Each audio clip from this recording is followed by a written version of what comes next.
빌립보서 1장 9절부터 11절까지 함께 읽겠습니다. 내가 기도하노라 너희 사랑을 지식과 모든 총명으로 점점 더 풍성하게 하사 너희로 지극히 선한 것을 분별하며 또 진실하여 허물 없이 그리스도의 날까지 이루고 예수 그리스도로 말미암아 의의 열매가 가득하여 하나님의 영광과 찬송이 되기를 원하노라. 아멘. 빌립보서는 우리가 잘 알고 있다시피 옥중 서신입니다.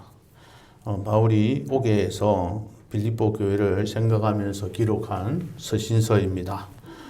이 빌립보서를 기록할 그 당시에는 바울이 감옥에 갇혀져 있었습니다. 투옥되어 있는 상황이었습니다. 이때에 빌립보 교회에서는 에바브로 디도를 파송해서 투옥된 이 바울에게 찾아가서 물질적으로도 후원을 해주고 또 곁에서 서서 시중들게 했습니다. 요즘에 같으면은 옥에 갇혀 있으면은 거기에 시중들로 가는 사람들 도저히 갈 수 없는 상황이지만은 그 당시에 감옥은 그러한 것이 아니라 어디 한 곳에다가 넣어두고 또 먹을 것도 주지도 않고 입을 것도 주지 않고 그곳에 그냥 버려두는 그러한 옥살이를 하는 상황이었습니다. 그러다 보니까 먹을 것이나 입을 것이나 뭔가 돈이 있어야 되고 또 옆에서 시중 들어주는 사람이 없으면 혼자서 거기서 고생하다가 나중에 되면 죽음도 맞이하는 그런 감옥입니다. 그런 감옥 생활을 하고 있을 때 이 빌립보 교회에서는 에바브로 디도를 통해서 시중도 들게 하고 또 물질도 주어서 여러 가지 도움을 많이 주었습니다. 그런데 이 에바브로 디도는 그 바울을 시중하는 중에 중병에 걸려서 죽을 지경에까지 이르렀습니다. 그래서 빌립보 교인들은 더더욱 기도도 많이 하게 되었고 하나님 앞에 더 근심하면서 나아갔습니다.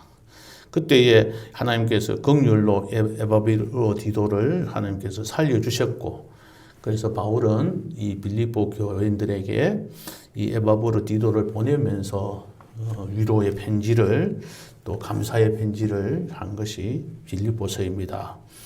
그러다 보니까 이 빌립보서를 기록한 목적은 바로 그들에게 감사하는 내용과 또 자기 자신은 지금 옥에서 갇혀 있지만은 힘들고 어렵지만 이 가운데서도 기쁨을 누리면서 기쁨을 회복하면서 살아가고 있음을 이야기들을 하고 있습니다. 우리가 이 본문에서 읽어보지는 않았지만 3절부터 7절까지 있는 말씀이 주로 보면 이 사도 바울이 감사의 편지를 하는 내용입니다. 그 감사하는 이유가 바로 방금 말씀을 드리듯이 동참하였다는 겁니다. 어떤 일에 동참했느냐 하면은 복음을 위한 일에 5절에 보면은 복음을 위한 일에 참여하고 있기 때문이다. 언제부터? 첫날부터 이제까지 너희들이 복음을 받았던 그 첫날부터 이제까지 나와 함께 이 복음을 위한 일에 참여했다는 겁니다. 구체적으로 여러 가지 어떤 일들인지는 기록이 되어 있지 않지만은 사도 바울이 빌립보에서 교회를 세우고 그때 복음을 들었던 그때부터 지금까지 물질적으로 또 기도로 함께 계속해서 후원해 주었던 것을 볼 수 있습니다. 두 번째는 7절에 보면은 은혜에 참여했다고 했습니다. 7절 보면 너희가 다 나와 함께 은혜에 참여한 자가 됨이라. 그 은혜는 그 앞에 바로 앞에 나오는데 나의 매임과 복음을 변명함과 확정하는 일이 은혜라는 것입니다.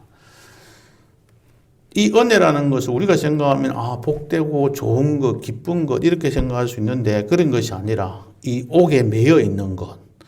그래서 옥중에 매여 있는데 복음을 전하는 것 때문에 억울하게 눈물을 쓰고 옥살이를 하고 있다는 겁니다. 그래서 이것을 변명하고 이것을 확정하는 일에 너희들이 함께 참여한 자가 된 것을 기뻐한다는 겁니다. 이것이 은혜입니다. 우리의 은혜는 구원받은 우리들이 누리면서 살아가는 것이 바로 이러한 일에 같이 동참하고 참여하는 코이노니아의 삶을 살아가는 것이 바로 은혜인 겁니다. 이러한 은혜에 동참했습니다. 세 번째로는 4장 14절에 보면은 너희가 내 괴로움에 함께 참여하였으니 잘하였도다 이렇게 이야기를 합니다. 바울이 고난당하는 일에 함께 참여하면서 이들은 섬겼다는 겁니다. 계속해서 4장 15절부터 19절에 나오는 말씀 보면은 네 번째는 이들이 물질을 주고 받는 일에 참여했다고 이야기를 하고 있습니다. 15절에 보면 내가 마게도냐를 떠날 때에 주고받는 내 일에 참여한 교회가 너희 외에 아무도 없었느니라 할 정도로 이 빌립보 교회는 이 바울에게는 정말 필요한 것들을 많이 채워준 그러한 참여한 동참한 교회였다는 겁니다. 이렇게 동참하고 참여했기 때문에 바울은 늘 기쁘고 좋아서 빌립보 교회를 생각할 때마다 기뻐서 기도하면서 감사하면서 하나님 앞에 나아갔다는 것이죠. 우리들 성도들끼리 우리의 이웃을 생각할 때마다 그들을 생각하면 생각할수록 감사하고 기뻐할 수 있는 것은 그들이 나와 함께하고 나와 동참하기 때문입니다. 나를 도와주고 나와 함께하는 자들을 생각하면 그 사람만 생각해도 내가 기쁘고 마음이 즐거워지는 거죠. 그런데 그렇지 않고 그 사람만 생각해 보면은 나에게 해를 끼치고 나에게 피해를 입혔던 사람은 늘 근심 걱정거리 밖에 되지 않는 겁니다. 우리들이 이 땅에서 살아가는 날 동안에는 다 관계를 맺고 살아갑니다. 하나님과의 관계를 맺음과 동시에 우리 인간들끼리 사람들과의 관계를 맺으면서 살아가게 되고 집에서는 가정에서 부모님들과 가족들과 함께 관계를 맺어가면서 살아갑니다. 이런 관계를 맺어가는 사람들끼리 생각할 때마다 우리의 처음 대상인 하나님을 생각할 때마다 우리의 마음이 기쁘고 우리 성도들을 생각하면 성도들 생각할 때마다 기쁘고 가족 중에 한 사람 생각하면 그들과 기뻐할 수 있는 것은 그들이 나와 함께 하기 때문입니다. 내가 힘들어도 함께하고 내가 즐거워도 함께하고 내가 어떠한 상황에 있든지 간에 그에 관계없이 나와 함께 한 자들을 생각하면 내 마음에 굉장히 기뻐합니다. 그러면 우리는 그것으로 인해서 기뻐하면 것만 끝날 것이 아니라 내가 그러한 사람이 상대방이 그러한 인물로 그러한 사람으로 인정받는 그런 자리에까지 나아가야 합니다. 이 빌립보 교회 성도들처럼 사도 바울에게는 늘 기쁨이 되었고 늘 감사의 제목이 되었던 것처럼 우리들의 삶이 이러한 겁니다. 우리들이 자녀를 생각할 때 그러한 모습으로 우리들 나아가게 됩니다. 우리 가족들에게 나아갈 때는 그들이 나의 기쁨이 되고 나의 즐거움이 되어야 되는데 늘 걱정거리가 된다면 우리에게는 정말 그것만큼 힘들고 어려운 일이 없을 겁니다. 그러면 우리는 말할 때마다 뭐라고 이야기합니까? 네가 잘해보지. 네가 잘하면 내가 잘할 거 아니냐. 네가 잘 못하니까 내가 지금 이렇게 하는 거 아니냐 하고 그 관계가 끊어지고 단절되고 관계가 올바르게 형성되지 않은 것을 다 남들에게 탓을 해버리는 겁니다. 내 자신이 얼마나 희생하며 내 자신이 얼마나 사랑했으며 그렇게 모습으로 살아갔던 것인지 우리가 되돌아보면 우리의 모습들을 알 수가 있습니다. 어떻게 우리가 동참해야 되는지는 여기 성경 말씀에 이런 말씀입니다. 5절에 보면 너희가 첫날부터 이제까지 앞으로 언제까지? 6절에 보면 그리스도 예수의 날까지 그러니까는 옛날 그때부터 시작해서 지금까지 변함없이 그리고 앞으로도 이것을 우리는 어떠한 상황이 있더라도 변함없이 어제나 오늘이나 동일하게 하는 것을 성실하게 한다는 겁니다. 또 변함없이 믿을 만한 사람을 신실하다고 이야기를 합니다. 그러한 모습으로 우리가 동참할 때에 또 그것이 그냥 말만 입으로만 하는 것이 아니라 물질과 마음과 기도로 서로 동참하는 자들에게는 그러한 기쁨을 줄 수 있는 겁니다. 그래서 이러한 기쁨을 준 그 빌립보 교회에게 감사하는 말을 하고 난 다음에 오늘 이 말씀 9절부터는 이런 말씀을 하고 있습니다. 지금 빌립보 교회를 위해서 바울이 기도를 합니다. 그 기도의 내용을 간단하게 오늘 보면 읽었던 말씀을 간단하게 말씀을 드리면 빌립보 교회 성도들의 영적인 성장을 가져오게 하기 위한 기도입니다. 육적인 성장이 아니라 물질적으로 먹고 잘 살고 배부르고 어떻게 건강하고 생활에 여러 가지 힘들림, 어려움 없이 만사 행동한 축복받게 하기 위해서 빌립보 교회를 위해서 기도한 것이 아니라 빌립보 교회 성도들이 영적으로 성장하기 위해서 하나님 앞에 기도를 하는 겁니다. 오늘 말씀의 제목이 영적 성장의 목적이라고 말씀을 드렸습니다. 영적 성장의 목적은 오늘 11절에 나와 있는 말씀처럼 이렇게 해서 영적으로 성장하는 이유는 11절 한바절에 하나님의 영광과 찬송이 되기를 원하는 겁니다. 모든 우리의 삶이 하나님의 영광과 찬송이 되기를 원하면서 그 삶을 목적을 두고 살아가야 하는 것이죠. 어디에 목적을 두고 살아가느냐에 따라서 그 사람들의 삶이 바뀌어지게 됩니다. 무슨 생각을 하고 살아가느냐에 따라서 그들이 달라집니다. 학생들이 공부를 할 때에 어떤 생각으로 공부를 하느냐에 따라서 달라지는 것이죠. 직장에 다닐 때도 마찬가지로 직장 다니는 사람이 어떤 생각을 하고 직장 다니느냐에 따라서 달라지는 겁니다. 우리가 잘 알고 있는 예화 중에 석수장이가 그 쫓고 있을 때, 돌을 쫓고 있을 때 그 사람에게 찾아가서 한 사람에게 물었더니 왜 하고 있습니까? 먹고 살라니까 할 짓이 있어서 이것밖에 할 게 없습니다. 하고 하는 사람과 그 다음 이건 내가 뭔가 작품을 만들고 살아갑니다 하는 사람, 마지막에 세 번째 하는 사람은 내가 이 적은 정성으로 돌을 쪼아서 이 성당의 교회의 아름다운 교회를 짓기 위해서 하나님께 영광을 돌리기 위해서 나는 이 돌을 짓고 있다고, 돌을 조각하고 있다고, 다듬고 있다고 대답하는 그 사람의 삶은 생각부터 달라지게 되는 것이죠. 어디에 목적을 두고 살아가느냐에 따라서 달라지는 겁니다.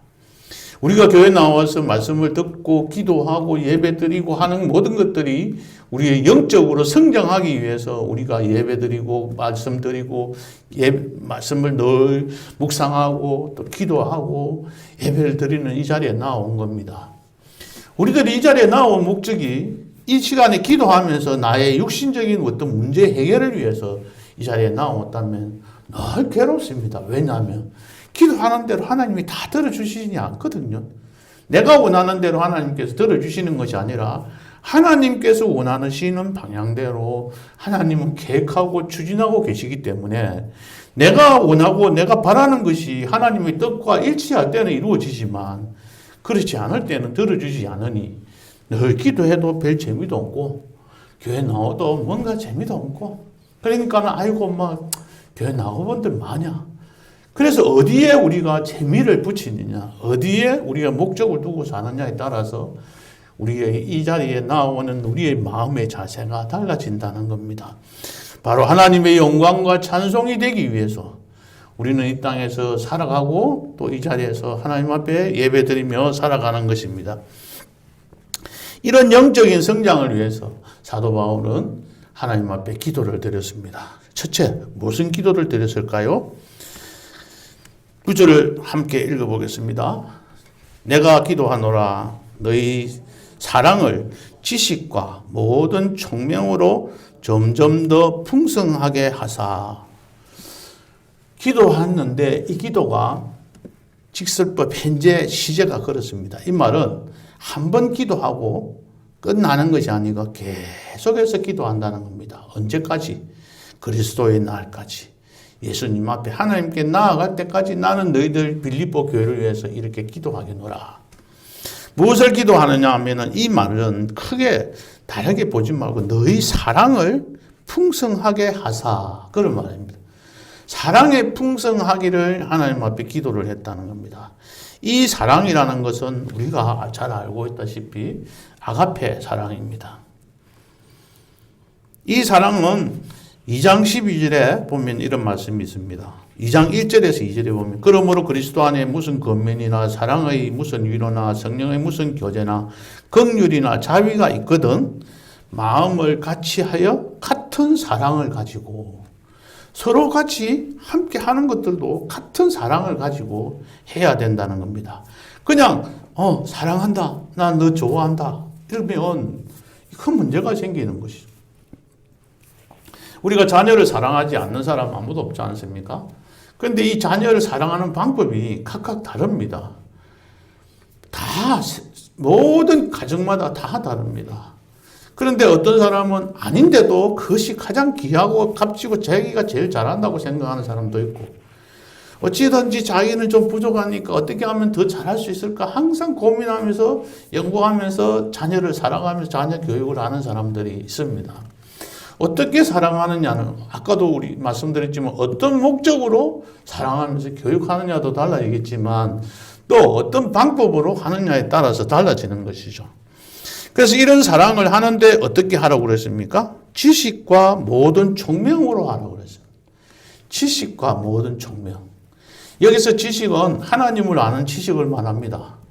하나님과의 경험을 통해서 하나님과의 같이 살면서 주 안에서 살아가면서 신앙생활에 가는 가운데서 얻게 되는 그 지식을 의미합니다.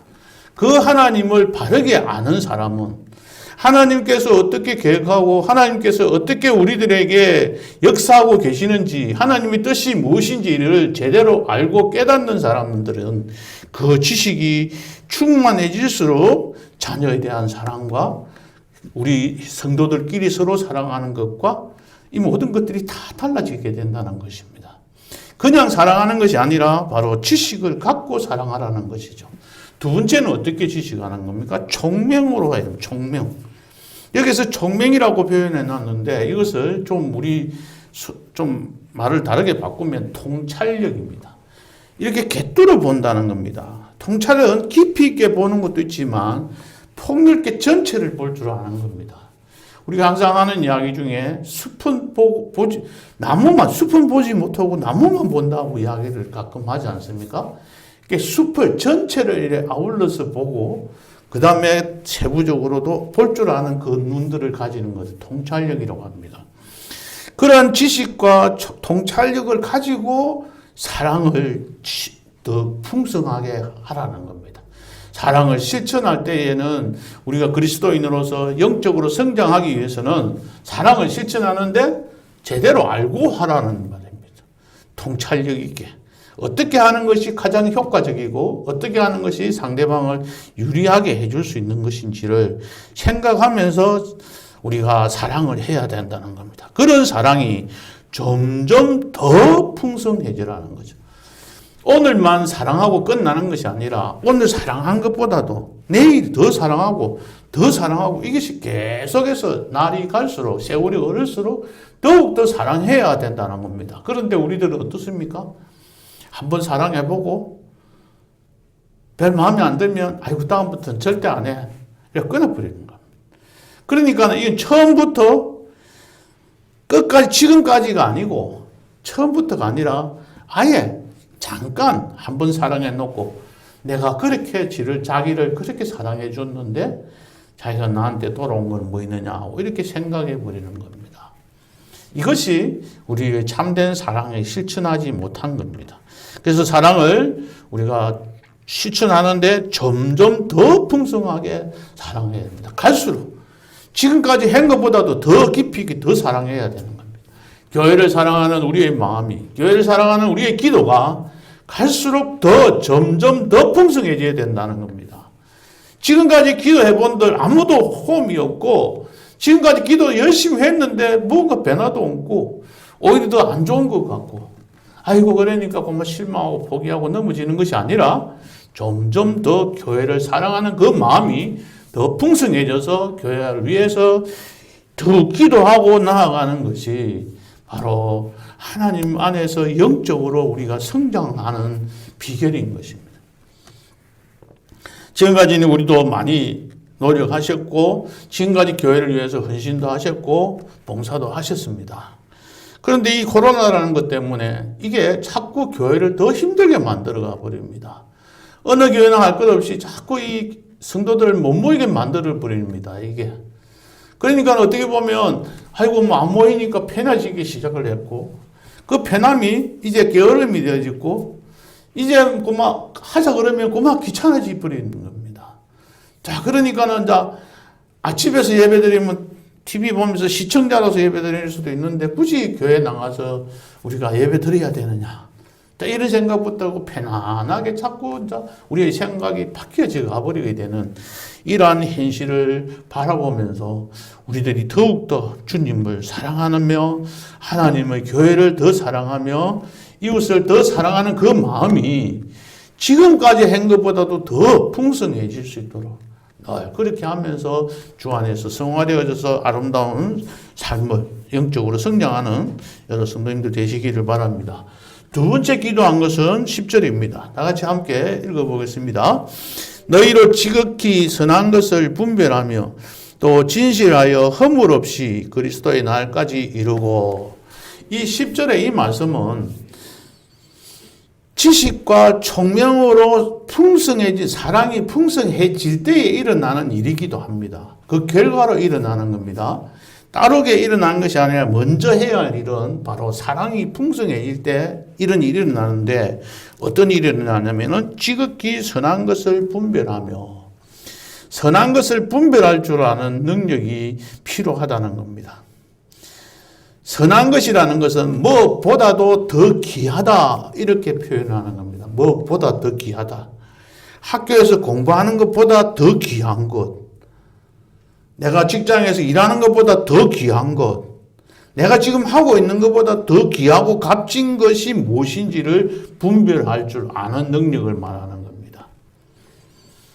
우리는 우리의 생각에 옳다고 생각하면 그것이 가장 옳은 것이고, 남이 아무리 이야기해본들 잘 듣지 않습니다.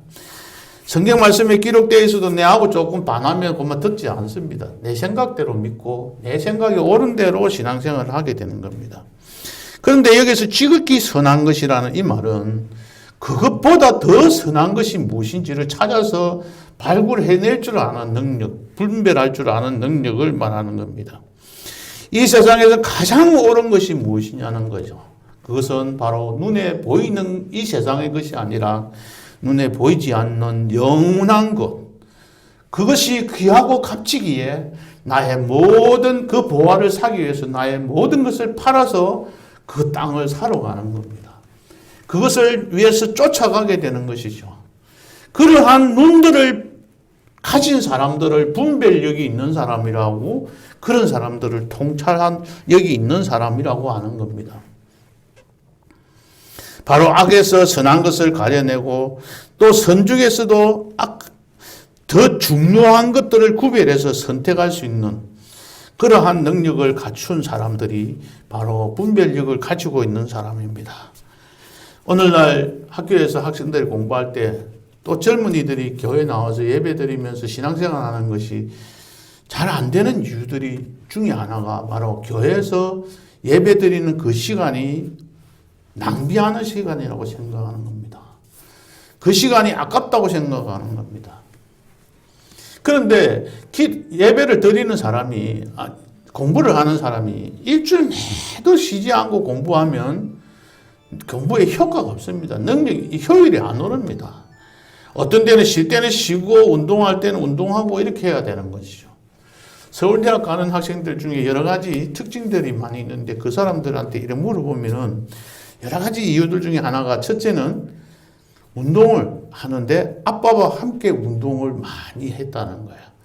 쉴 때마다 밖에 나가서 야구 공을 던진다든지 길거리 농구 같은 걸 한다든지 이렇게 해서 부모들과 함께 이렇게 지내는 시간들을 가지는 거죠. 또는 부모님이 집에서 계속 책 읽는 것만 보여주고 그렇게 학생들이 집에서 자기 자녀가 공부하는 거, 눈에 책 보는 것밖에 못 보고 살았으니까 내가 이 세상에서 살면서 책만 보고 살아가야 되는가 보다 생각하고 공부하기도 한답니다. 어떠한 모습으로 나타나느냐에 따라서 어떤 것이 더 귀하고 값진 것이냐, 그것이 교회 나와서 이 예배 드리는 것이 허송세월 보내는 것이 아니다. 쉬면서 해야, 쉴 때도 있고 안식하면서 있는 날이 있어야 공부하는 날이 더 효과적인 겁니다. 그래서 6일 동안에는 힘써 내 모든 일을 하고 일에는 쉬라고 했잖아요. 그렇게 그 쉼이 있는 자들이 바로 더 크게 효율적으로 일할 수 있고 성공할 수 있는데도 불구하고 꼭 공부도 안 하는 사람이 주일날 교회 가자 하면 내 공부할 거라고 하고 공부하는 핑계를 대기도 하는 겁니다. 어디에 가치를 두고 어디에 더 귀한 것인지를 분별할 수 있는 능력이 필요하다는 겁니다. 그것은 어디에서 생기느냐 하면 바로 사랑이 됩니다. 하나님을 사랑하는 마음, 사람을 사랑하는 마음이 진정으로 있는 그 사람들은 옳게 분별할 줄 안다는 것이죠. 사람을 제대로 사랑하지 못하는 사람들은 옳게 분별할 줄 모릅니다. 앞을 내다볼 줄도 모르는 겁니다. 지금 눈앞에 있는 것만, 현재의 것만 바라보고 살아가니 현재의 손해를 보니 이 손해보는 것들을 안 하려고 하는 거, 내 눈에 생각해서 이익이 되는 것만 쫓아 살다 보니 사랑도 이루어지지도 않고, 그러다 보니까 옳게 분별할 줄도 모르고 살아가는 겁니다. 계속해서 말씀하고 있는 것이 진실하여 허물 없이 살아간다고 했습니다. 바로 자기 자신의 유익을 쫓아서 올바르게 판단하고 분별하지 못하니 거짓을 해도 관계가 없다고 생각하는 겁니다.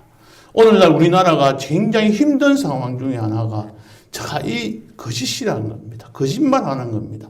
거짓말해도 자기에게 유익하다고 생각하면 그 거짓말을 정당화시키는, 합리화시키는 이 세상 풍조가 정말 학교에서 학생들한테 뭘 가르치고 이들에게 무엇은 이야기해서 정직하게 살게 만들겠느냐는 겁니다.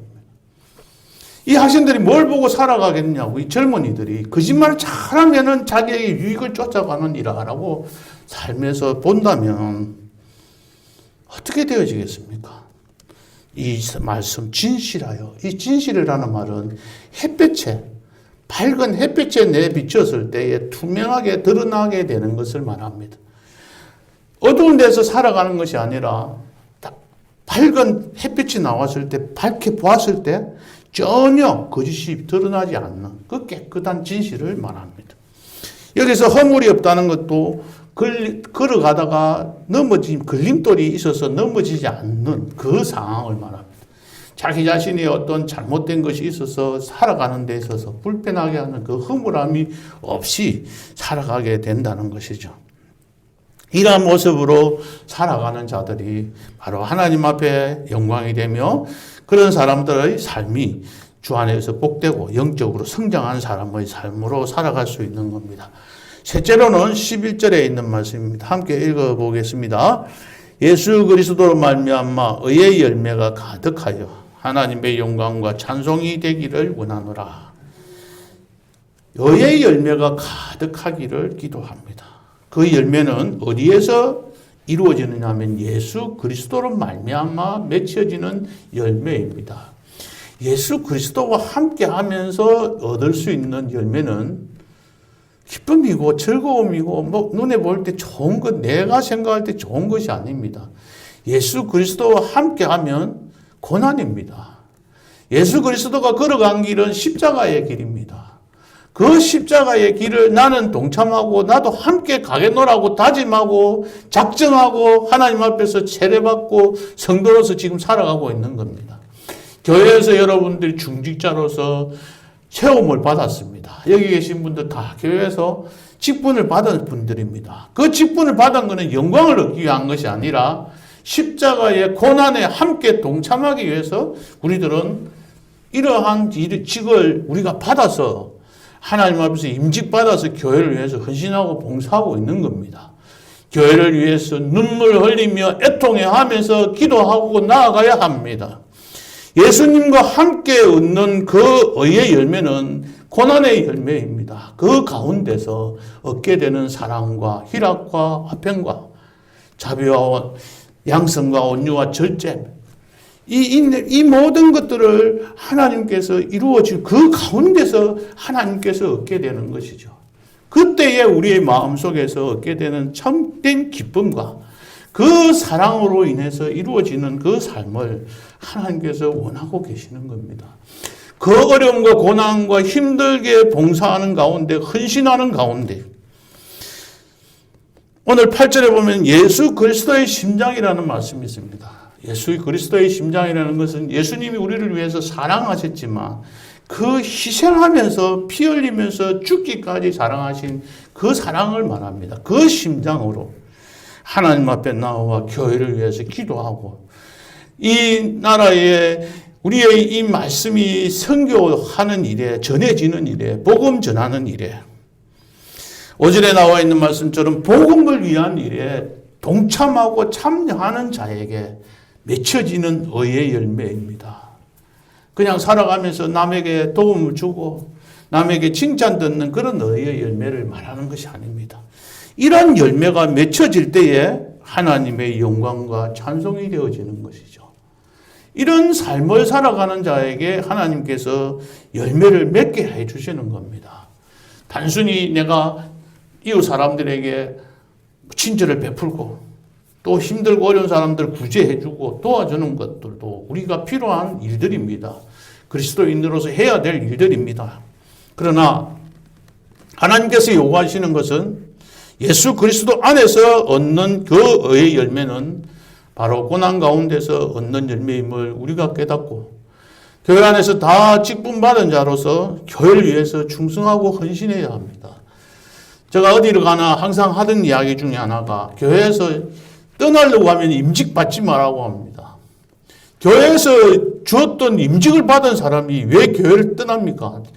다른 평신도 오고 집사하고 서리집사하고 일반 성도 같은 모르지만 교회 안에서 직분을 받은 자가 교회가 마음에 안 들고 내 생각이 틀리다고 해서 떠나는 자들은 그리스도의 고난에 동참하지 않는 자들입니다.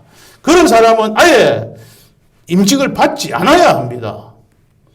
예수 그리스도를 말미암아 의의 열매가 맺히는 사람들은 그 일 때문에 교회 앞에서 너무나 억울하고 원통해서 주님 앞에 나와 억울함을 호소하는 기도를 드리고 또 하나님 앞에서 내가 필요한 곳이 있으면 나의 가진 주님께서 주신 물질로 주의 일에 헌신하고 봉사하고 그러한 일들을 감당할 때 하나님께서 주시는 의의 열매입니다. 그 열매를 맺힌 자들이 하나님께 영광이 되고 하나님의 찬송이 되어지는 것입니다.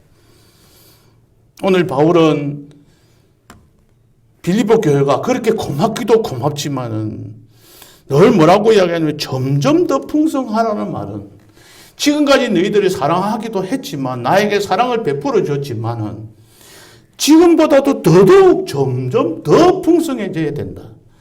지금까지도 잘했지만은 앞으로 더 잘해야 된다. 너희들이 잘했지만 아직까지 잘 못하는 사람도 몇 명 있다. 그 사람들까지 함께 잘해라 하는 뜻으로 하나님 앞에 기도드리기도 합니다. 이 모든 일들은 바로 사랑에서 이루어지는 것입니다. 이런 자들이 영적으로 성장하고 이런 자들이 영적으로 성장하는 궁극적인 목적을 달성하는 사람입니다. 이런 마음을 갖고 우리가 신앙생활을 하게 된다면 우리의 생각이 달라지게 되고 우리가 이 자리에 나와서 예배드리면서 엎드려 기도하는 그 기도가 달라지게 되는 것입니다. 제가 기도하는 중에 이런 생각을 장로님하고 잠시 이야기하는 중에 이런 생각을 했던 적이 있습니다. 우리의 기도는 라디오 주파수를 맞추는 것이다.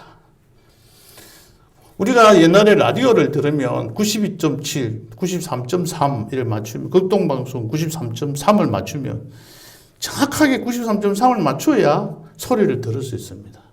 그런데 이 방향이 93.2가 되었다든지 93.4가 되었다 이러면 차범이 들립니다. 제대로 된 음성을 들 수가 없는 것이죠. 하나님 앞에 채널을 제대로 고정을 시켜야 주파수를 제대로 맞춰야 정확한 하나님의 음성을 듣게 되는 것이죠. 그것이 틀리면 뭔가 생각이 좀 다르다든지 약간만 비틀어져도 잡음이 들려서 하나님의 음성을 제대로 듣지 않게 되고 자기의 뜻에 맞게 그 음성을 듣고 해석을 해버리게 되는 겁니다. 그 음성을 들은 사람은 그럼 어떻게 살아가는 겁니까? 그 음성대로 살아가는 것입니다. 거기에서 말씀하시는 대로 살아가는 겁니다. 그렇다면 우리의 기도는 어때야 될까요?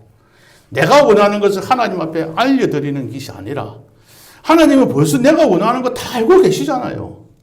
그런데 하나님 앞에 내가 뭐 어떻게 해주시고 우리 아들 어떻게 해주고 우리 집에 어떻게 해주고 내가 지금 오늘 어떻게 살아가게 해달라고 이야기하는 것은 전지전능하신 하나님을 욕되게 하는 겁니다. 하나님은 다 알고 계시잖아요. 그러면 우리는 어떻게 기도해야 될까요?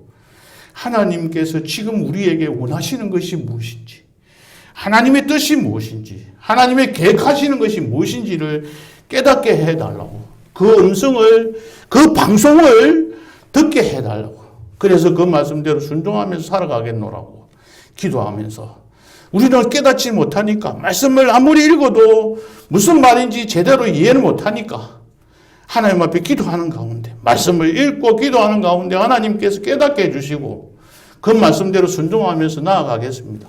그것이 힘들고 어렵다 할지라도 예수 그리스도 안에서의 삶이 고난이 가득 차고 힘든 일이 내 앞에 닥친다 할지라도 나는 변함없이 어떤 상황이 온다고 해서 변하지 아니하고 성실하고 신실한 모습으로 살아갈 때에 하나님께서는 여러분들에게 의의 열매를 주룩주룩 맺혀드릴 것이며 그것이 하나님 앞에 영광이 되고 찬송이 됨을 늘 기억하시고 그러한 복을, 그러한 칭찬을 듣는 주님 앞에 가는 날 주님께서 너가 잘했다 칭찬은 착하고 충성된 종아 내가 적은 일에 충성하였으니 내가 큰 상을 주리라. 내가 지금 옛날 창세전에 예비한 그것을 하나님께서 지금까지 나를 위해서 준비해 주신 그 상을 받아 누리는 그러한 복된 성도님들 되시기를 주님의 이름으로 축복합니다.